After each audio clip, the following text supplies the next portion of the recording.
Mi esposo quería divorciarse para estar con otra, así que me morí. 3 años después, descubrió que me amaba. Mi madre le dijo que yo ya estaba muerta, pero mi esposo, impaciente, replicó: ¿Qué tontería es esa? Ella todavía está jugando a las escondidas.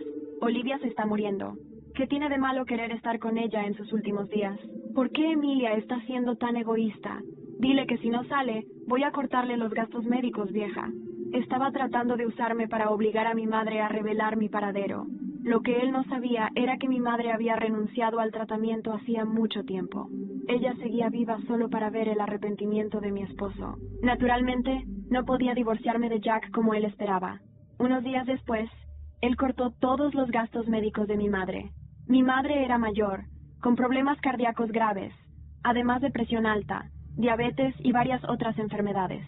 Con tratamiento continuo, aún había esperanza de mejora, pero solo yo sabía que, 3 años atrás, mi madre había dejado de usar el dinero de Jack por completo, y su enfermedad ya había progresado más allá de cualquier esperanza. Mamá quería reunirse conmigo desde hacía tiempo, pero no podía soltar. No soportaba la idea de que su hija, a quien le había entregado todo su corazón, fuera abandonada y pisoteada. Así que, hasta que Jack mostrara arrepentimiento, ella estaba decidida a seguir viviendo en este mundo. Pasó una semana y mi madre no mostró señales de ceder. Jack finalmente perdió la paciencia. Llamó a mi madre y se burló. Tu hija es realmente sin corazón, ¿no? Para evitar divorciarse de mí. Hasta te está usando. Te lo advierto. Aunque mueras, no sentiré ni una pizca de lástima. Dile a Emilia que firme los papeles del divorcio. Obedientemente, mi madre miró mi foto en sus brazos, sus dedos clavándose en las palmas. Jack, ya te dije que mi hija está muerta. Jack se burló. Pareces estar buscando problemas. ¿Crees que tu hija puede esconderse de mí? Si no sale, la encontraré yo mismo. Un sabor amargo se esparció por mi corazón. ¿Quieres encontrarme, Jack? Realmente desearía que pudieras hacerlo. Pero espero que no te arrepientas cuando lo hagas. En ese momento, una voz femenina débil surgió al teléfono, acompañada de algunas toses. Jack, querido, ¿hay alguna noticia de Emilia? ¿Está enojada? ¿Quiere esperar a que yo muera? Jack colgó rápidamente el teléfono para consolarla. Tranquila, definitivamente me voy a divorciar de ella y me casaré contigo. Pero Olivia negó con la cabeza, con la voz ahogada por la emoción. Yo sé que Emilia debe sentirse muy herida y probablemente me odie ahora. Lo entiendo. No estoy tratando de quitártelo. Solo quiero que estés conmigo en mis últimos días. Sus palabras estaban llenas de sinceridad, pero cada frase me señalaba como la culpable, como si yo fuera la que destruyó el hogar. Y yo sabía que Jack nunca estaría de mi lado. Olivia, ¿cómo puedes pensar que te amo? ¿Qué derecho tiene Emilia a competir contigo? No te preocupes. Aunque tenga que buscar hasta el fin del mundo, voy a desenterrar sus huesos para que firme los papeles del divorcio. Parecía subir la voz a propósito, asegurándose de que mi madre pudiera oír desde el otro lado de la línea antes de colgar abruptamente. Al escuchar el tono de llamada, podía sentir el corazón de mi madre. Con el corazón helado, se esforzó por levantarse, secando una lágrima. Con una sonrisa, dijo: «Está bien, hija. Mamá estará contigo muy pronto». Para encontrarme, Jack movilizó todas sus conexiones en la ciudad. Me reí con amargura para mí misma. Probablemente esa fue la mayor atención que jamás recibí de él, pero fue inútil. Lo observé mientras ponía la ciudad patas arriba. Incluso llegó a presentar un informe policial, solo para que le dijeran que no había ningún registro mío. Antes de morir, mi madre había transferido mi registro familiar a nuestra ciudad natal. Ya no tenía ningún vínculo oficial con esta ciudad. En su oficina, Jack estalló de furia. «Idiotas inútiles. No pueden encontrar a una sola persona. ¿Acaso comen comida para perros?». Su secretaria temblaba, pero finalmente reunió el valor para hablar. «Señor Shao, hemos buscado por todos lados. La señora Emilia ya no está en esta ciudad. Su madre sigue aquí. ¿A dónde más podría haber ido? Ella no podía sobrevivir sin usted, ni sin esta ciudad». Jack barrió con furia todo lo que había sobre su escritorio. Al ver su despliegue de arrogancia, no pude evitar sonreír. Así que siempre me vio como un parásito en su familia. No es de extrañar que nos despreciara a mi madre y a mí. Tal vez podríamos revisar los hospitales. La señora Emilia fue hospitalizada tras un accidente de tráfico hace 3 años. Todavía deben existir registros, sugirió tímidamente la secretaria. Por un instante, la mente de Jack se despejó, pero pronto se dio cuenta de que algo no cuadraba. ¿Hospitalizada? ¿Cuándo?, murmuró. ¿Emilia tuvo un accidente de tráfico? ¿Por qué nunca me enteré? La secretaria iba a responder, pero el celular de Jack sonó. «Jack, mi corazón está raro», dijo Olivia con una voz débil y angustiada. «Creo que estoy teniendo un rechazo. ¿Puedes venir a verme?» La urgencia en su voz hizo que el corazón de Jack se derritiera. Inmediatamente dejó todo. Ordenó a la secretaria que investigara mi situación y corrió al hospital al lado de Olivia. Mis ojos ardían con lágrimas que no cayeron. Un día, Jack y yo también tuvimos momentos de cariño así, pero ahora, nada de eso me pertenecía. Tal vez nunca me perteneció, tal vez nunca debí haberlo deseado. La verdad es que, ahora, Olivia tenía mi corazón. Después de 3 años en su cuerpo, probablemente ya se había adaptado a su nueva dueña, y ya no habría episodios de rechazo. Ella solo quería que Jack no se distrajera con mi pasado. Quería todo su amor solo para ella. Cuando Jack llegó al hospital y el médico le dijo que Olivia estaba bien, soltó un suspiro de alivio. Los ojos de Olivia brillaron al verlo. «Jack, ¿viniste?» Al ver que estaba de buen humor, Jack se dio cuenta de que no era nada serio. Últimamente, estaba irritable por no poder encontrarme, y las constantes exigencias de Olivia comenzaban a cansarlo. No pudo evitar un tono de leve molestia. «La próxima vez, si no es grave, mejor habla con el médico antes». Aunque el tono fue contenido, la irritación era clara. Olivia se quedó atónita por un segundo, pero pronto puso cara de llanto.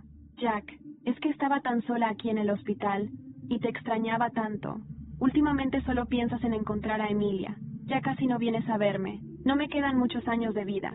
Solo quería aprovechar cada momento contigo, mientras aún puedo». Esa táctica siempre funcionaba con Jack. Pronto se sintió culpable. «Perdón, amor. No pensé en cómo te sentías. Has pasado por esto sola por mi culpa. Todo es por culpa de Emilia. Incluso ahora, sigue con ese jueguito de las escondidas. Es fría y cruel». Sonreí con ironía. «Sí, fría. Mi corazón estaba con Olivia desde hace 3 años. Finalmente, la secretaria de Jack encontró mis registros médicos de hace 3 años. Emilia Jiménez, mujer, 27 años. Fallecida por complicaciones tras un accidente automovilístico. Se realizaron intentos de reanimación, sin éxito. Cuando le entregó esa información a Jack, empezó a temblar por completo. Pasaba las páginas con los ojos enrojecidos, negándose a aceptar la realidad. «Esto es mentira. Es toda una invención del hospital». Como un loco, rompió los documentos en pedazos, pero la noticia de la muerte de Emilia en un accidente ya estaba grabada en su mente. Imposible de borrar. «¿Cómo pasó esto?», murmuró. «¿Por qué nadie me contó del accidente?». Jack agarró por el cuello la camisa de la secretaria y la sacudió violentamente. «¿Por qué nadie me dijo nada?». Nunca olvidaré ese invierno en Madrid. Era enero, y la ciudad estaba cubierta de una escarcha sutil que hacía que todo pareciera más frío de lo que realmente era. No solo el clima, sino las miradas, las palabras, los silencios. Todo en mi vida había comenzado a desmoronarse mucho antes del accidente, pero fue en ese momento, cuando desperté en aquella habitación blanca del hospital, que supe que había muerto de verdad, aunque mi corazón seguía latiendo. Y lo peor de todo, ya no me pertenecía. Me llamo Emilia Jiménez. Tenía 27 años cuando supuestamente morí en un accidente de tráfico en la M30, saliendo del barrio de Chamberí. Pero eso fue solo el inicio de una mentira cuidadosamente diseñada por mi madre, para salvarme de una verdad aún más cruel. Mi marido Javier quería deshacerse de mí para casarse con otra. Sí, él, Javier Sao, el hombre que prometió amarme hasta que la muerte nos separara. Y en su cabeza, eso significaba exactamente eso. Muerte. Mi muerte. Recuerdo perfectamente aquel día, justo antes del accidente. Estábamos desayunando. Yo preparaba café. Él miraba su móvil como si yo fuera aire. Me giré, le sonreí, y él solo dijo: «Tenemos que hablar». Nunca imaginé que esa conversación iba a terminar con mi cuerpo inerte en una camilla y mi corazón en el pecho de otra mujer. Después del accidente, mamá me escondió. Falsificó todos los papeles con ayuda de un viejo amigo suyo que trabajaba en el registro civil de Ávila. Nadie debía saber que seguía viva. Yo tampoco entendía por qué hasta que escuché la grabación de una llamada entre Javier y mamá. «Deja de hacerte la mártir. Emilia está viva. No puede esconderse para siempre». «Mi hija está muerta, Javier», le respondió mamá con voz quebrada. «No digas estupideces. Lo que pasa es que no quieres que me divorcie. Estás usando su ausencia para manipularme». Él soltó una risa sarcástica. «¿Sabes qué? Si no colabora, voy a cortar su tratamiento. Que se pudra sola con sus medicinas vencidas». Esa noche, mamá lloró abrazada a mi fotografía. Yo la observaba desde el pasillo. No me atrevía a entrar, ni siquiera a tocarla. Ella era la única que me había sostenido con vida. Y él, Él era la razón por la que mamá seguía viva, porque quería verlo caer, porque quería que sufriera por perderme, pero no era solo una cuestión de sufrimiento, era justicia, era dignidad. Con el tiempo, supe que la mujer con quien Javier quería casarse, Olivia Ferrer, estaba viva gracias al supuesto corazón que me había quitado. Una ironía macabra. Yo viva, escondida en el interior de una finca rural en Salamanca. Ella, adorada y protegida por el hombre que decía amarme. 3 años más tarde, mi madre murió. Fue en silencio, dignamente, con una sonrisa en los labios. Dejó una carta, sellada, dirigida a Marta Lobo, mi amiga de infancia. Marta, Dios, cuánto había cambiado. Ahora era una abogada reconocida en Barcelona, y ella fue quien me convenció de que no era suficiente sobrevivir. Tenía que regresar, pero no como Emilia. Emilia estaba muerta. Debía convertirme en alguien más, alguien que pudiera caminar entre las cenizas de mi vida anterior sin que me reconocieran, alguien que pudiera ver a Javier a los ojos, sin que él entendiera que estaba siendo observado por la mujer a la que traicionó. Así fue como me convertí en Elena Cortés, diseñadora de interiores, graduada en Granada, con una nueva cara, gracias a una cirugía reconstructiva tras el accidente, y un acento cuidadosamente aprendido, todo medido, todo controlado. Mi regreso comenzó como un susurro en la sombra. Olivia estaba enferma. Lo supe porque su historial médico fue registrado por el mismo doctor que me atendió cuando morí, Dr. Renan. Le debía su carrera a mamá, y ahora, él también sería parte del plan. Olivia no estaba bien. Los síntomas de rechazo del corazón eran cada vez más intensos. Dolor torácico, fiebre, agotamiento constante. Javier, como siempre, la acompañaba en el Hospital Privado San Jorge, en Salamanca. Pensaban que todo era psicológico, que los episodios de rechazo eran emocionales. No sabían que su salvación era falsa, y justo ahí empecé a trabajar. Me presenté en la clínica como voluntaria del Departamento de Ambientación para pacientes terminales. Fue fácil entrar. Nadie reconoció mis ojos. Mi forma de caminar era diferente. Hasta mi olor había cambiado. Cuando la vi, sentí algo que no puedo explicar. Olivia, tan frágil, tan inocente, pero tan culpable. Sostenía una rosa blanca entre las manos mientras lloraba en silencio, mirando por la ventana. Me acerqué y dije suavemente, ¿le gusta el aroma de las flores? Dicen que el blanco representa el perdón. Ella me miró, con los ojos hinchados. ¿Perdón? ¿A quién? Le sonreí. A veces a uno mismo. En ese instante, su monitor cardíaco se disparó. Algo en mi voz, quizás. Algo en mi mirada. Me marché, dejando la flor sobre su mesa. Y entonces lo vi. Javier. Entró en la habitación sin notar mi presencia. Se acercó a ella. Le acarició la frente y susurró. Estoy haciendo todo esto por ti, Olivia. Incluso encontrar a Emilia. Aunque tenga que ir hasta el infierno. Ahogué una risa amarga. Ya estás en él, Javier. Y no tienes idea de lo que te espera. Volver a Salamanca no fue fácil. Cada rincón de esta ciudad me recordaba lo que había sido, lo que había perdido, y lo que me arrebataron. Pero también fue aquí donde aprendí a convertirme en alguien nueva, a ocultar mis heridas detrás de sonrisas medidas, gestos delicados, y una voz serena que nadie asociaría con la mujer que Javier Sao dejó morir. Mi madre solía decir que el mejor disfraz para una herida es un propósito. Y el mío era claro, hacer que cada uno de ellos, Javier, Olivia, sus cómplices y sus mentiras, pagaran, no con sangre, sino con el mismo vacío que me dejaron. Lo primero que hice fue encontrar a Marta. Nos citamos en una pequeña cafetería frente al río Tormes, bajo una lluvia fina que parecía lavar los pecados del mundo. Cuando me vio, sus ojos se llenaron de lágrimas. No me reconoció de inmediato. Tuvo que mirar 2 veces. Emilia, susurró, con la taza de café temblando entre las manos. Negué suavemente. Ahora soy Elena, y no puedo permitir que nadie me llame de otro modo. Marta asintió. Ella siempre fue rápida para entender lo que no se dice. Sacó la carta de mi madre, aún con el sello intacto. La sostuve en mis manos un momento, temblando. Olía a casa, a ropa limpia secándose en la terraza, a tardes de sopa y películas viejas. La abrí con cuidado. Dentro había solo una hoja, una frase escrita con su caligrafía firme. Hazlos recordar quién eras antes de que intentaran apagarte. Y con eso, todo cambió dentro de mí. Días después, comencé a mover mis piezas. Me presenté como diseñadora para renovar las habitaciones del ala de pacientes, de larga duración en el Hospital San Jorge, donde Olivia estaba ingresada. Una recomendación ficticia de una clínica privada en Barcelona bastó para abrirme las puertas. Pronto empecé a observar sus rutinas. Olivia lloraba más de lo que sonreía.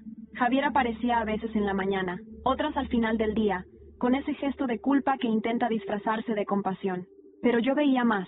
Veía la frustración en sus ojos cuando ella hablaba demasiado, el fastidio cuando ella se quejaba, la forma en que miraba el móvil más de lo que la miraba a ella. Una tarde, mientras colocaba unas plantas aromáticas en su ventana, Olivia me habló con una voz quebrada. ¿Tú crees que alguien puede amar a dos personas al mismo tiempo? Me detuve. No la miré directamente. Creo que alguien puede amar una idea y luego enamorarse de otra cuando esa idea se rompe. Ella respiró hondo. Él dice que me ama, pero a veces siento que piensa en otra. Sus palabras se clavaron como agujas en mi estómago. Podía ser que en algún rincón de su conciencia supiera que yo seguía viva. ¿Y tú? Le pregunté. ¿Sientes que estás viviendo la vida de otra? Hubo un silencio, largo, incómodo. A veces tengo sueños, dijo finalmente. Estoy en un coche, llueve, hay sangre, y una voz que grita mi nombre, pero no es la mía. Tragué saliva. ¿Qué nombre grita? Emilia. No dije nada, no hacía falta. Esa noche, regresé a mi apartamento temporal, un lugar discreto en las afueras, decorado con lo justo. Allí, revisé los documentos que Marta me había conseguido. Papeles legales de la empresa familiar, registros bancarios, informes médicos. Había muchas inconsistencias, y una en particular me llamó la atención. El informe del hospital que declaró mi muerte nunca fue firmado por el médico de turno. Aparecía el nombre de Renan, pero no su rúbrica. Eso era imposible. Él estaba allí esa noche, lo sabía. Al día siguiente, fui a su consultorio. Me recibió con ojos sorprendidos. Dios mío, susurró. Pensé que nunca volvería a verte. Necesito que me digas la verdad, dije sin rodeos. ¿Qué pasó con mi expediente? ¿Por qué figura como fallecida si tú no firmaste? Renan tragó saliva. Se pasó la mano por la nuca, nervioso. Porque alguien más lo hizo.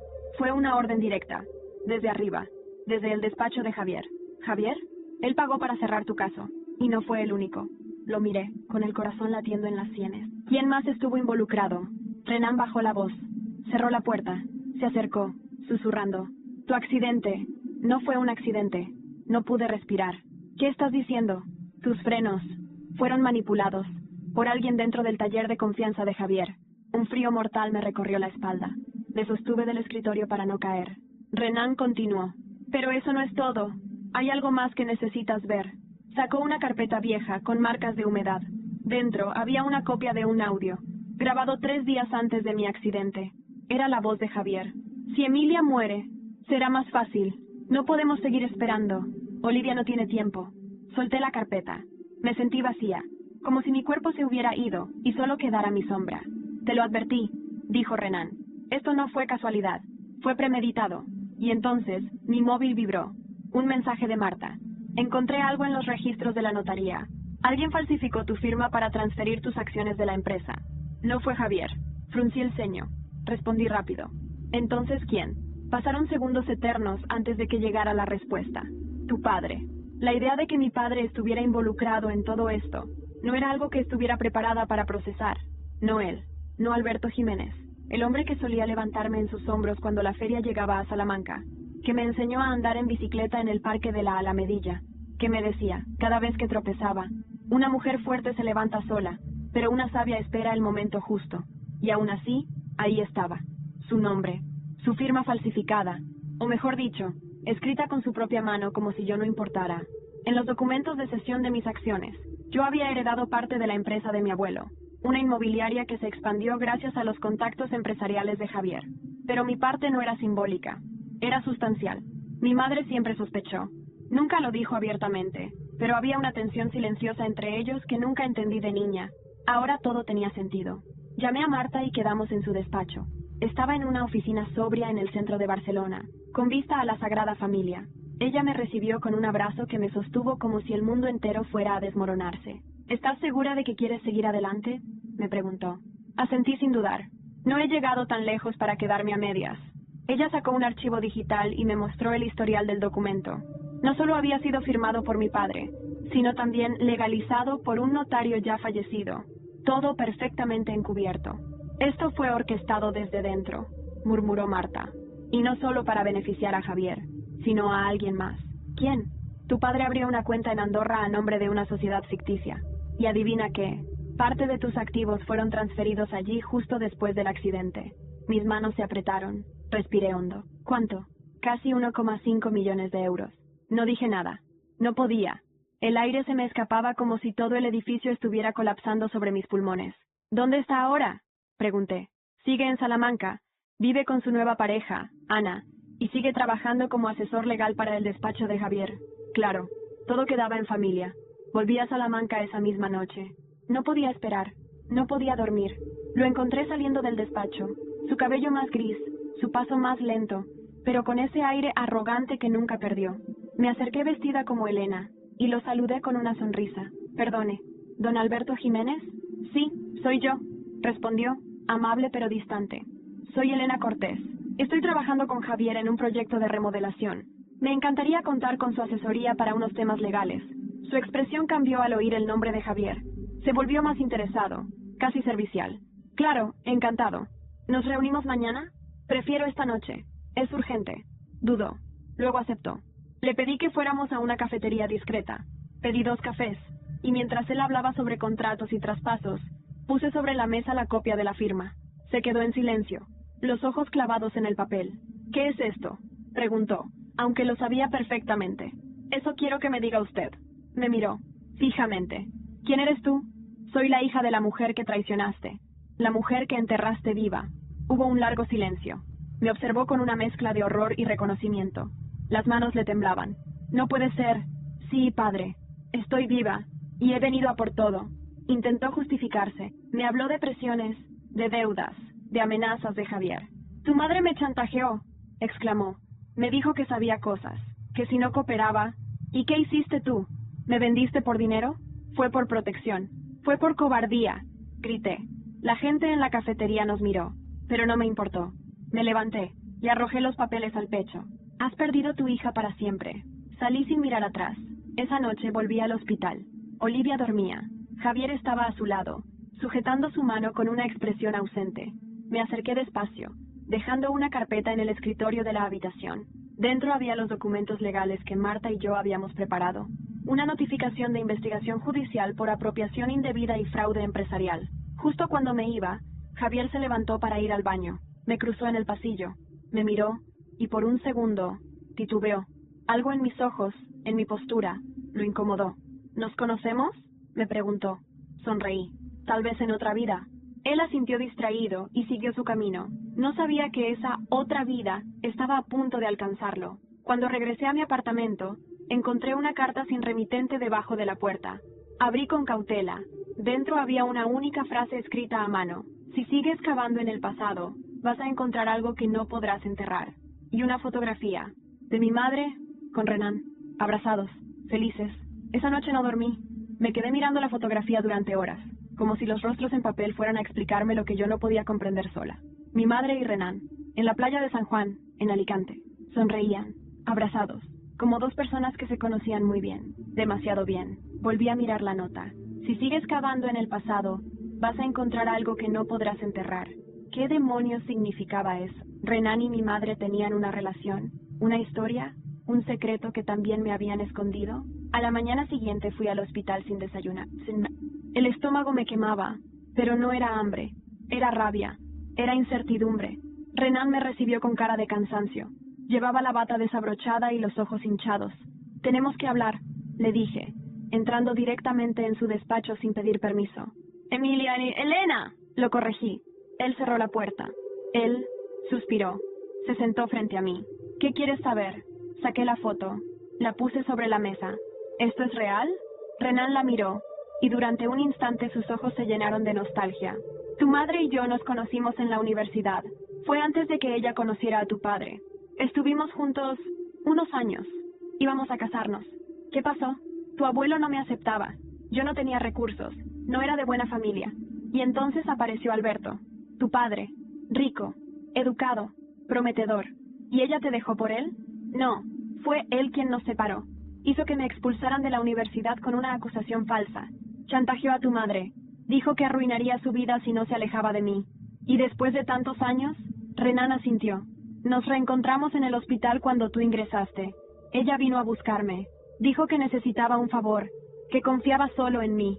Me recosté en la silla. La cabeza me daba vueltas. ¿Y tú la ayudaste a fingir mi muerte? No solo eso, murmuró. Yo la ayudé a esconderte, a transferir tus registros, a cambiar tu identidad médica. Todo lo hice por ella. Me levanté. No podía seguir allí. No sabía si estaba agradecida o traicionada. ¿Y por qué no me lo dijiste antes? Porque tenía miedo. Porque si sabías lo que ella sacrificó por ti, quizás no podrías perdonarla. ¿Y tú? ¿Tú me perdonarías si fueras yo? Renan no respondió. Salí del despacho sin decir adiós. Caminé por los pasillos del hospital con el corazón golpeando el pecho como si quisiera salirse. Pasé por la habitación de Olivia. Estaba despierta, sola, sus ojos fijos en la televisión, pero sin verla. «Hola, Elena», dijo con voz ronca al verme. «¿Cómo estás hoy?» «Cansada, pero me alegra verte». Me senté en la silla junto a la cama. No tenía fuerzas para sonreír. «¿Te pasa algo?» La miré. En esos ojos frágiles, dolidos, había una humanidad que me costaba odiar. Ella no sabía. No podía saberlo todo. ¿Alguna vez has tenido la sensación de que tu vida era una mentira? Le pregunté. Olivia se tensó. Asintió lentamente. Desde que tengo este corazón. ¿Qué sientes? Como si me perteneciera, pero no del todo. A veces sueño con una mujer que grita, con un coche que se hunde, con una carta que nunca recibí. Mis manos se cerraron en puños sobre mis piernas. ¿Y Javier? ¿Él te cuenta todo? Me ama, dijo. Pero lo dijo como quien intenta convencerse a sí misma. ¿Seguro? Ella me miró, y por primera vez vi una grieta en su mirada. A veces habla solo en el despacho, dice cosas extrañas, menciona nombres que no me quiere explicar. Y el otro día encontré una foto tuya. Se me heló la sangre. ¿Mía? Sí. Bueno, de Emilia. Estaba en su escritorio, doblada, como si la hubiera mirado mucho. ¿Te dijo algo? Solo que era alguien del pasado, que no importaba ya. Me levanté despacio. Gracias por decirme eso, Olivia. Ella intentó sonreír. ¿Crees que alguna vez podré vivir tranquila? La miré con tristeza.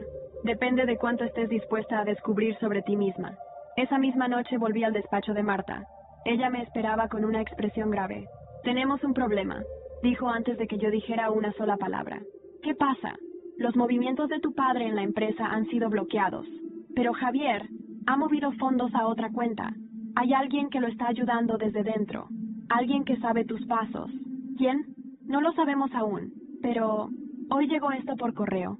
Me entregó un sobre sin remitente. Dentro había una copia de una denuncia de fallecimiento. Mi denuncia. Pero no la original, sino una nueva. Fechada hace 2 días. Alguien, en algún lugar, acababa de declarar oficialmente que Emilia Jiménez había muerto. Otra vez. Cuando vi la fecha en la denuncia de fallecimiento, sentí que el suelo bajo mis pies temblaba. El papel estaba impreso con precisión, sellado oficialmente. No era una simple falsificación. Alguien con acceso real al sistema estaba intentando borrar mi existencia por segunda vez. Esto es grave, Emilia, dijo Marta, su voz firme, pero con una sombra de miedo detrás. ¿Cómo es posible que aceptaran un documento así? ¿Quién lo firmó? Oh, el mismo médico que firmó tu primera acta de defunción. Pero esta vez hay una firma añadida, y no es de Renan. Me incliné sobre el documento. Reconocí la rúbrica de inmediato. No por el nombre, sino por la forma. La curva tensa, el punto agresivo al final. Es la firma de Olivia. Marta frunció el ceño. ¿Olivia? ¿Cómo? No lo sé. Pero si está mintiendo sobre esto, quizás sabe mucho más de lo que aparenta. Todo lo que había sentido por ella, la compasión, la duda, la culpa, se endureció dentro de mí como piedra. Tengo que volver al hospital. Esta noche, Marta intentó detenerme. Emilia, si descubren que estás viva, si saben quién eres realmente, ya no hay vuelta atrás. Regresé al hospital como cada día, con la bata blanca y la carpeta en mano. Caminé por los pasillos sin saludar a nadie, mi mente zumbando. Olivia estaba sola, como casi siempre a esas horas. Javier llegaba tarde desde hacía semanas. Entré sin llamar. «Hola», dije, con voz serena. Ella me miró desde la cama, pálida, agotada. «¿Sabes? Hoy soñé contigo otra vez». «¿Conmigo?» «No con Elena, con la otra, Emilia. Estabas frente a un lago. Me mirabas, pero no hablabas. Y entonces el lago se teñía de rojo. ¿Y tú qué hacías?» «Gritaba tu nombre, pero tú no respondías». Me senté frente a ella. La observé, sin parpadear. «Dime, Olivia, ¿por qué firmaste un nuevo certificado de defunción?» Se congeló. Por un segundo, su respiración se cortó. «¿De qué hablas?» Saqué el documento de mi carpeta y lo puse sobre la mesa. «No juegues conmigo». Eso no puede ser», dijo, con voz temblorosa. ¿No puedes o no quieres que lo sea? Olivia comenzó a llorar, lágrimas silenciosas que caían por sus mejillas sin que ella intentara detenerlas. Javier me obligó, susurró por fin. Me dijo que si no firmaba, dejaría de venir, que no soportaba más tu sombra. ¿Y tú aceptaste? Yo solo quería que él me amara. Me levanté de golpe. Sentía el pecho arder. ¿Y eso justifica borrarme por segunda vez? ¿Justifica robar mi corazón, mi vida, mi lugar? Ella bajó la mirada. La vergüenza y el miedo mezclados. Tú no entiendes lo que es vivir con miedo cada día, esperando que él deje de amarte a ti para amarme a mí. No, Olivia, respondí, con la voz quebrada. Tú no entiendes lo que es vivir muerta mientras otros respiran con lo que te pertenece. Salí de la habitación, dejando el documento a su lado. Esa misma noche, algo cambió. Recibí una llamada anónima. Tienes un minuto, dijo la voz de un hombre, distorsionada. Sé quién eres, y sé que buscas venganza. ¿Quién eres? Alguien que también quiere ver caer a Javier. Y tengo algo que puede ayudarte. ¿Qué? Grabaciones, conversaciones privadas, pruebas de que tu accidente fue planeado, por él y tu padre, pero necesito algo a cambio. ¿Qué? Tú, tu testimonio, público. Me quedé en silencio. Si haces esto, añadió, no podrás seguir escondida. Colgué sin responder. El corazón martillaba en mi pecho. Volví al apartamento. Necesitaba aire, silencio, tiempo. Pero lo que encontré fue otra sorpresa. La puerta estaba entreabierta. Dentro, todo revuelto. Papeles por el suelo. Mi portátil roto. Las paredes rayadas con una palabra, repetida una y otra vez. Mentira. Y en medio del salón, un sobre. Dentro, una foto reciente. De Marta y Javier, cenando juntos. No sé cuánto tiempo me quedé allí, de pie, en medio del salón destrozado, con esa fotografía en las manos. Marta y Javier, en un restaurante caro de Salamanca, sonriendo, brindando, brindando. La persona en quien más confiaba, mi única aliada, mi escudo legal, emocional, la heredera de mis secretos. ¿Estaba sentada con el hombre que intentó matarme? Una parte de mí quiso negarlo, buscar una explicación racional, pero entonces recordé su tono esa mañana, su prisa por enviarme de vuelta al hospital, su nerviosismo al entregarme el acta de defunción falsa. ¿Había estado jugando para ambos lados todo este tiempo? Me temblaban las manos, fui hasta el baño, abrí a toda prisa la torneira de agua fría y me enjuagué la cara. Miré mi reflejo en el espejo. Elena, la mujer fuerte, la que volvió para cobrar cuentas, pero bajo la superficie, seguía siendo Emilia, herida, traicionada, rota. Esa noche no dormí, ni cerré la puerta. Dejé las luces apagadas, me senté en el suelo con la foto delante y revisé todos los mensajes y correos de Marta. Palabras vacías, frases calculadas, como si estuviera acompañándome sin realmente estar conmigo. Al amanecer, tomé una decisión. No podía seguir confiando en nadie, ni Renan, ni Olivia, ni siquiera Marta. Fui directamente al despacho de Javier, en el centro financiero de Salamanca.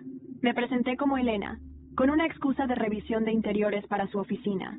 Me hicieron pasar sin problemas. Nadie cuestionó mi presencia. Cuando lo vi, fue como mirar a una sombra de lo que alguna vez conocí. Traje gris, barba perfectamente delineada, sonrisa falsa. Señor Sao, qué gusto verlo, dije con voz neutra. Elena, claro, respondió extendiéndome la mano. ¿Has venido a ver cómo avanzamos con los planos? En parte, respondí, sentándome frente a él, pero también porque encontré algo peculiar. Le entregué una copia de la foto. Marta y él. No dije nada más. Javier la miró, la giró, volvió a mirarla. ¿Y esto? ¿No lo recuerda? Fue hace 3 noches. Restaurante Las Viñas, mesa 12. La camarera los reconoció. Sonrió, sin inmutarse. ¿Y qué tiene eso de peculiar? Pensaba que la señora Lobo era mi abogada, no su compañera de cenas. Hubo un silencio denso. Luego, apoyó los codos sobre la mesa. Todos tenemos lealtades cambiantes. Elena, no deberías tomártelo tan personal. Ah, ¿no? Repliqué. ¿Tampoco debería tomarme personal que se haya declarado mi muerte otra vez? A veces, es mejor dejar a los muertos en paz. Me incliné sobre la mesa. ¿Y qué pasa si los muertos deciden volver? Sus ojos cambiaron. Por un segundo, vi miedo. Luego se esfumó, sustituido por arrogancia. Entonces alguien tendrá que enterrarlos bien esta vez. Salí sin responder, pero el mensaje estaba claro. Javier sabía, y no le importaba que yo también lo supiera. Volví al hospital con una mezcla de adrenalina y veneno corriendo por mis venas. Necesitaba confirmar algo. Fui directamente a ver a Renan. Lo encontré en la sala de descanso, solo. ¿Alguna vez te reuniste con Marta sin decírmelo? Le solté, sin filtros. Me miró confundido. ¿Qué? No. ¿Por qué? Saqué la foto. Se quedó mirándola. Mierda, murmuró. Eso no puede ser. ¿Sabías que ella estaba en contacto con Javier? No, pero ahora entiendo por qué quiso asumir tanto control legal desde el principio. Marta y Javier trabajaron juntos hace años en una firma en Madrid. Puede que hayan mantenido contacto desde entonces. ¿Y me ocultaste eso? Yo no sabía, Emilia, te lo juro. No confiaba plenamente en él, pero su sorpresa parecía genuina. No todos saben mentir con los ojos. Javier sí. Marta también. Renan, aún no.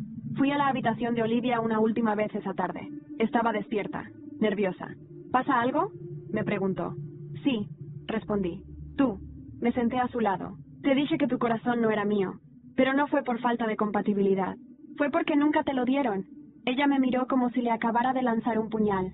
¿Qué? Te implantaron el corazón de otra mujer. Una donante anónima. Yo sobreviví. Pero te hicieron creer que vivías gracias a mí, para que Javier se sintiera obligado a quedarse. No, susurró, sacudiendo la cabeza. ¿Y sabes qué es lo peor? Que aceptaste esa mentira, porque era más cómodo que enfrentar la verdad. Olivia rompió en llanto. No la consolé. Me levanté y me dirigí a la puerta. Prepárate, Olivia, porque la verdad no se esconde bajo la alfombra, y cuando salga, va a arrasar con todos. Esa noche, recibí otro sobre, esta vez, sin palabras. Solo un USB. Lo conecté. Una grabación de audio comenzó a sonar. Era la voz de mi madre. Si estás escuchando esto, Emilia, es porque ya no estoy, y necesitas saber algo más. Escuchar la voz de mi madre otra vez fue como abrir una herida que creía cerrada. Tenía ese tono suave, sereno, pero firme.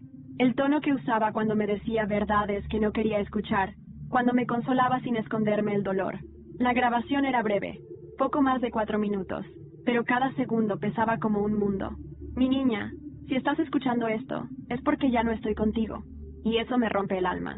Pero también significa que has llegado donde necesitabas llegar, y ahora necesitas saber toda la verdad. Tragué saliva, con los ojos pegados a la pantalla vacía del portátil, como si en ella pudiera ver su rostro. Nunca quise mentirte, pero no fue solo para protegerte de Javier, fue para protegerte de mí, de lo que yo también permití, de lo que encubrí. Mi corazón empezó a acelerarse. Sabía que lo que venía no sería fácil. Javier no actuó solo, tu padre no actuó solo. Todo esto comenzó mucho antes de ti, antes de que nacieras. Fue una cadena de pactos, silencios y sacrificios. Y el apellido Sao salvó la empresa familiar cuando estábamos en bancarrota. Tu abuelo vendió parte de su honor a cambio de estabilidad. Y yo accedí a casarme con Alberto por conveniencia. Pero luego te tuve a ti, y todo cambió. Me llevé la mano a la boca. Nunca había oído esa historia. Nunca. Renan fue mi primer amor, el único verdadero. Pero no tenía poder, ni conexiones. Y tu abuelo me dejó clara la elección. Elegí el futuro. Elegí sobrevivir. Pero a cambio, perdí el alma. Y ese vacío, lo llené con tu risa. Mis ojos se nublaron. Años después, cuando empezaron los rumores de que Javier te engañaba, yo investigué. Supe de Olivia. Supe de la cuenta en Andorra. Y también supe del taller. Mi cuerpo se tensó. Quería evitarlo. Fui a hablar con tu padre. Le rogué que interviniera, que frenara a Javier. Pero él ya estaba demasiado dentro del juego. Recibía dinero, regalos, y silencio a cambio de permitir que te borraran. Solté un suspiro ahogado. Lágrimas silenciosas caían por mi cara. La noche del accidente, cuando llegaste al hospital, ya estabas clínicamente muerta. Pero yo supliqué a Renan que intentara todo. Lo hizo. Te salvó. Pero te perdimos ante el mundo. Y entonces supe que ese era mi castigo. Tenerte viva, pero en la sombra. Como yo viví toda mi vida. Pausa. Te di la libertad que yo nunca tuve. Y si has llegado hasta aquí, es porque ya entiendes lo que significa ser fuerte. Y con un suspiro final, la grabación terminó. Me quedé inmóvil, como si mi alma hubiese salido de mi cuerpo. Todo lo que sabía, lo que creía, lo que odiaba, tenía otra capa, otra historia, otra traición. Esa noche no lloré, ni grité, ni rompí nada. Solo planeé. Al día siguiente, fui directamente a la sede de la empresa familiar, la inmobiliaria Jiménez Ansao. Entré vestida con un traje sobrio, cabello recogido, y una nueva versión de mí misma. Pedí hablar con el consejo administrativo. Marta estaba allí, su rostro una mezcla de sorpresa y miedo. ¿Qué haces aquí? me dijo en voz baja cuando me acerqué. Recuperar lo que es mío. Emilia, estás cruzando una línea peligrosa. Tú cruzaste la primera cuando te sentaste a cenar con él. Se giró para hablar, pero levanté la voz. Mi nombre es Emilia Jiménez, y vengo a presentar una demanda por fraude, suplantación de identidad y desvío de patrimonio. Todos se giraron. Tengo pruebas, grabaciones, documentos, testigos, y estoy dispuesta a hacerlas públicas si este consejo no me devuelve mi lugar. Uno de los miembros, un hombre mayor, carraspeó. Señorita Jiménez, ¿puede probar su identidad? Sonreí. Tengo mi ADN, y el de mi madre, y muy pronto tendrán el de mi padre. Dejé caer sobre la mesa una carpeta con todos los archivos que Renan me había entregado. Marta me miró con una frialdad nueva. ¿Qué vas a hacer? ¿Arruinarlos a todos? No, voy a limpiar el nombre de mi madre, y el mío. La reunión terminó en caos. Algunos miembros salieron, otros intentaron negociar. Marta simplemente se fue sin mirar atrás. Esa noche volví al hospital. Olivia había empeorado. Estaba pálida, su piel grisácea, los ojos hundidos. El corazón, susurró. Ya no responde. Renan me miró con gravedad. Si no recibe un nuevo trasplante, morirá en semanas. La miré. La mujer que vivió 3 años con mi corazón, aunque no lo fuera. La mujer que creyó ser amada, que se aferró a una mentira tan fuerte que estaba dispuesta a desaparecerme. ¿Y si le dijera, pregunté, que yo puedo conseguirle uno? Renan me miró, confundido. ¿Qué estás diciendo? Estoy diciendo, dije, acercándome a Olivia, que quizás haya llegado el momento de redimirnos todas. Y antes de que pudiera decir nada más, entró Javier, su rostro pálido, tenso. Tenemos que hablar, dijo, mirándome fijamente. Sí, Javier, tenemos mucho de qué hablar, pero no aquí, no así. Te espero mañana, en la casa del lago. Su ceño se frunció. ¿La antigua finca de tu madre? Allí empezó todo. Allí va a terminar. Y sin esperar respuesta, me marché. Sabía que no vendría solo. Lo que no sabía era quién vendría con él. La casa del lago llevaba años cerrada. Estaba en la Sierra de Gredos, una vieja finca heredada por mi madre, donde pasábamos los veranos cuando yo era niña. Era su lugar sagrado. Decía que allí el aire era distinto, que todo dolía menos entre los árboles y el agua. Yo no había vuelto desde que ella murió. Llegué un día antes del encuentro. Quería estar sola con los fantasmas. Quería oírlos respirar. La casa estaba tal como la recordaba, aunque más vieja, más callada. El suelo crujía bajo mis pasos como si me reconociera. Fui habitación por habitación, tocando cada mueble, cada cortina, como si eso pudiera devolverme a lo que fui. Encontré una caja, una de madera oscura, escondida detrás de una estantería. Dentro, cartas, diarios de mi madre. No tuve tiempo de leerlas todas, pero una en particular me dejó helada. Una dirigida a mí, sin fecha. Si algún día vuelves a esta casa, quiero que sepas que no era solo para ti que vivía. Era para todas las que vinieron antes. Para las mujeres que fueron calladas, usadas, traicionadas. Tú eres la última, Emilia. La última en la cadena. Rompe el círculo. No seas más mártir. Sé espada. Dormí mal esa noche. El viento golpeaba las ventanas. El lago parecía respirar. Y en medio de esa oscuridad, supe que ya no tenía miedo. A la mañana siguiente, llegaron. Javier fue el primero.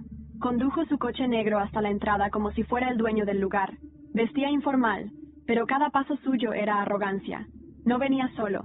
Detrás de él, Marta. No me sorprendió. Ya nada me sorprendía. No esperaba menos, dije, abriendo la puerta. Pasad. Esta será la última vez que cruzáis este umbral con poder. Marta bajó la mirada. Javier sonrió. ¿Esto es una emboscada? No, esto es justicia. Les hice pasar al salón principal. Encima de la chimenea, la foto de mi madre. Encima de la mesa, los documentos, las transferencias, las firmas falsificadas, las grabaciones. Tenéis una elección, dije. O confesáis públicamente o lo haré yo. Y si lo hago, no habrá acuerdos. No habrá abogados. Solo ruina. Javier se rió. ¿De verdad crees que vas a ganarnos? ¿Con qué? ¿Con un nombre muerto? Con mi verdad. Con pruebas. Y con el apoyo de quienes creí que me traicionaban. Pero estaban del lado correcto. Giré la cabeza hacia la puerta. Entró Renan, y detrás de él, el secretario legal del juzgado provincial, un notario, una cámara. Javier dio un paso atrás. ¿Qué es esto? Esto, dije mirando a la cámara, es mi testimonio. Y comencé a hablar. Conté todo, desde el accidente, la mentira, la suplantación, la manipulación, las firmas, las cuentas en Andorra, el desvío de fondos, y lo más importante, la red de poder que sostenía todo aquello. Javier intentó interrumpir, pero el notario levantó la mano. Toda interrupción será registrada como obstrucción a la declaración legal. Marta no dijo una palabra, solo lloraba. Lágrimas silenciosas de alguien que se dio cuenta, demasiado tarde, de que había perdido el alma por miedo. Al terminar, me levanté. Ahora, sois libres de marcharos, pero sabed esto. Mañana a las 9, todos los medios recibirán una copia de esta declaración. Tenéis hasta entonces para decidir si vais a confesar o hundiros con lo que queda de vuestro orgullo. Nadie respondió. Se fueron sin decir una palabra. Cuando el coche se perdió en la curva del camino, sentí algo nuevo. No era paz, era determinación. Esa noche, Olivia me llamó. He decidido rechazar el tratamiento. No quiero otro corazón. No quiero vivir con una mentira más. Me senté al borde de la cama. ¿Estás segura? Sí, pero quiero pedirte algo. Dime, ¿puedes estar conmigo cuando llegue el momento? No como enemiga, como testigo. Respiré hondo. Estaré ahí. Cerré los ojos. El amanecer rompía el cielo en tonos rojos. El mismo rojo que una vez llenó mis pesadillas. Ahora era solo el color de un nuevo día. Al día siguiente, alguien golpeó la puerta de la finca. Era la policía, con una orden. Una orden que no esperaba. Emilia Jiménez, está usted detenida bajo sospecha de suplantación de identidad, manipulación de registros y amenaza de extorsión. La realidad se partió en 1000 pedazos. Las esposas frías, las miradas duras. Mientras me llevaban, Marta observaba desde el coche patrulla. Y esta vez, sonreía. El interior del coche policial olía a humedad y a desesperanza. Me senté derecha, las muñecas frías por las esposas, pero la cabeza alta. No entendía cómo había llegado a ese punto, hasta que recordé la sonrisa de Marta al momento de mi detención. Claro, no era solo una traidora, era la arquitecta de todo lo que había intentado destruir. Jugaba a 2 bandas, sí, pero no como aliada de Javier. Marta jugaba para sí misma, y yo había sido solo una pieza más. En comisaría, todo fue rápido. Me tomaron las huellas, me hicieron esperar horas en una sala sin ventanas. Luego llegó una abogada de oficio. Me miró como si ya supiera que estaba perdida. ¿Tiene algo que declarar?, preguntó la agente con voz plana. Sí, dije. Quiero ver al juez y presentar mis pruebas. Las pruebas están siendo evaluadas, pero también tenemos pruebas en su contra, me respondió la abogada. Grabaciones donde amenaza a Javier Sao, documentos alterados con su firma, registros médicos inconsistentes. Está en una posición complicada. Suspiré. Claro que los tenían. Marta los habría entregado con todo el cuidado del mundo. Me encerraron esa noche en un calabozo. No era como en las películas. No había humedad dramática ni ratas corriendo. Solo frío y soledad. Una que no venía del lugar, venía de dentro. Pensé en mamá, en cómo había sostenido el peso de todo sin quebrarse, en cómo había muerto con una sonrisa, creyendo que yo podía hacer lo que ella no, romper el ciclo. Y ahora estaba encerrada, a un paso de perderlo todo de nuevo. Pero no sabía que afuera el mundo estaba cambiando. A la mañana siguiente, Renan fue el primero en moverse. Se presentó ante el juzgado con una carta escrita a mano por mi madre, declarando que yo estaba viva con su conocimiento y protección médica. Presentó copias de los informes falsificados y las grabaciones originales, sin editar. El escándalo estalló en las redes. Los medios ya tenían la declaración grabada en la finca. Marta había intentado adelantarse, pero su jugada le salió mal. Se descubrió que ella había manipulado pruebas para incriminarme, todo para posicionarse como nueva socia legal de la empresa, una vez que Javier fuera desbancado. El juez, en una sesión extraordinaria, ordenó mi liberación cautelar. Salí de la comisaría con la ropa arrugada, ojeras marcadas y una determinación aún más feroz. Renan me esperaba afuera. Me abrazó con fuerza. «Lo lograste», susurró. «Aún no», respondí. «Falta lo peor». Volví al hospital esa misma tarde. Olivia había empeorado drásticamente. Sus órganos comenzaban a fallar. Estaba sedada, débil, pero consciente. Me pidió que me sentara a su lado. «¿Sigues aquí?», susurró. «Sí», como prometí. «¿Por qué?». Me incliné hacia ella. «Porque alguien en esta historia tiene que hacer lo correcto». Me agarró la mano. Lloraba en silencio. «No quiero morir odiándome». «Entonces no lo hagas. Perdónate». «¿Y tú me perdonas?». Me tomó un segundo. «Sí». Fue sincero. En ese instante, lo fue. Esa noche, Javier apareció. Tenía la cara pálida, la ropa desordenada. Ya no era el hombre invencible. Era solo un hombre derrotado. Me enfrentó en la sala de espera. «¿Qué más quieres, Emilia?». Lo miré sin pestañear. La verdad, pero no la tuya, la mía. La verdad te destruyó. Te hizo un monstruo. No, la verdad me hizo libre. Tú intentaste matarme. ¿Y sabes lo irónico? Fallaste. Pero aún así lograste matarme por dentro. Solo que ahora, ya no tengo miedo. Él respiró hondo. Me quitaron todo por tu culpa. No, Javier. Te lo quitaste tú. Cuando decidiste que tu poder valía más que mi vida. Se fue sin decir más. Al día siguiente, Olivia falleció. Estuve a su lado hasta el último suspiro. Sostenía su mano cuando el monitor emitió el pitido largo y plano que anunciaba el fin. Cerré sus ojos, le besé la frente, y supe, en ese instante, que había terminado. Un mes después, se celebró el juicio. Javier fue condenado por intento de homicidio, fraude empresarial y manipulación de registros médicos. Su rostro, una sombra del hombre que fue, se convirtió en el símbolo de un sistema podrido. Marta, por su parte, aceptó un acuerdo. Cooperó con la justicia. Se libró de la cárcel, pero perdió su licencia, su nombre, su carrera. Sepultados. Renan volvió a Alicante. Abrió una pequeña clínica rural. Me escribió una carta. Me dijo que siempre estaría allí, si algún día quería volver a empezar. Y yo volví a la casa del lago. Allí, junto al agua, enterré la última carta de mi madre. Y con ella, enterré a Emilia, la mujer que fui, la que lloró, la que esperó. Y entonces, abrí los brazos al sol. Y comencé de nuevo. El agua del lago estaba quieta. Ni una sola onda rompía su superficie. A veces, la calma parece sospechosa, como si el mundo contuviera el aliento antes de un nuevo comienzo. Habían pasado 6 meses desde el juicio. 6 meses desde que enterré el pasado en esa misma tierra húmeda, junto al lago que me vio crecer y renacer. No volví a ser la misma, ni quise. Pero sí me permití algo que durante años me pareció imposible. Vivir sin miedo. No por ausencia de enemigos, sino por ausencia de culpa. En este último capítulo de mi historia, quiero contar qué pasó con cada uno, porque los fantasmas solo se van cuando se les mira a los ojos, y se les deja marchar. Javier Sao fue condenado a 13 años de prisión. La sentencia incluyó intento de homicidio, fraude fiscal, manipulación documental y obstrucción a la justicia. Su rostro apareció en todos los telediarios, en todos los artículos de opinión, como el retrato de la caída de un imperio construido sobre mentiras. En la cárcel, sufrió 2 ataques por parte de otros internos. Sobrevivió, pero quedó con secuelas. Sus abogados intentaron apelar, pero su fortuna fue embargada. Perdió la empresa, la mansión, los coches. Lo único que le quedó fue un pequeño apartamento heredado de su madre, y el eco de su nombre arruinado. Dicen que ahora pinta retratos de mujeres, mujeres sin rostro.